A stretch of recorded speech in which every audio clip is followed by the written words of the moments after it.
সবাই রাখছেন না খবর?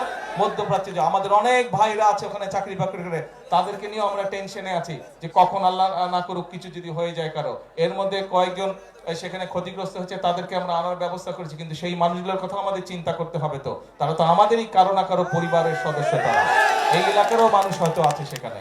তো এখন এই যে মধ্যপ্রাচ্য এই যুদ্ধ শুরু হওয়ার কারণে স্বাভাবিকভাবেই দেশের অর্থনীতির উপরে একটু চাপ পড়েছে। এই তারপরেও আমরা যেই কমিটমেন্ট, যেই ওয়াদা করেছি আমাদের মা বোনদের কাছে, যেই ওয়াদা করেছি আমরা, সেগুলো কিন্তু আমরা ধীরে ধীরে ইনশাআল্লাহ বাস্তবায়নের কাজ এরই ভিতরে আমরা শুরু করেছি। প্রিয় ভাই বোনেরা, আমরা কিন্তু বলেছিলাম যে আমরা এই খাল যেমন কাটার কথা বলেছিলাম, খাল কাটার কাজ আজকে শুরু করেছে।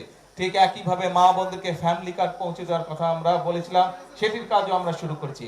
একইভাবে কৃষক ভাইদের জন্য কিন্তু যেমন সুদ মওকুফ করেছি, আজকে খাল কাটার কাজ শুরু করেছি। একইভাবে আমরা বলেছি কৃষক ভাইদের কাছে আমরা, মা বোনদের কাছে যেরকম ফ্যামিলি কার্ড দিচ্ছি, কৃষক ভাইদের কাছে আমরা কৃষক কার্ড দিব। প্রবাসীদের জন্য নির্মাণ হচ্ছে দেশের প্রথম স্মার্ট সিটি, যেখানে থাকছে স্কুল, মসজিদ, হাসপাতাল, সুইমিং পুল, হেলিপ্যাড, পাঠাগার, জিম, সুপারমার্কেট, শিশু পার্ক সহ সকল নাগরিক সুবিধা। মাত্র ৩০ লাখ টাকা বিনিয়োগে মিলছে আকর্ষণীয় ফ্ল্যাট। প্লাটিনাম ইনভেস্টরদের জন্য ঢাকা বিমানবন্দরে ভিআইপি প্রোটোকল সুবিধা। বিস্তারিত জানতে যোগাযোগ করুন স্ক্রিনে দেয়া হোয়াটসঅ্যাপ অথবা ইমো নাম্বারে।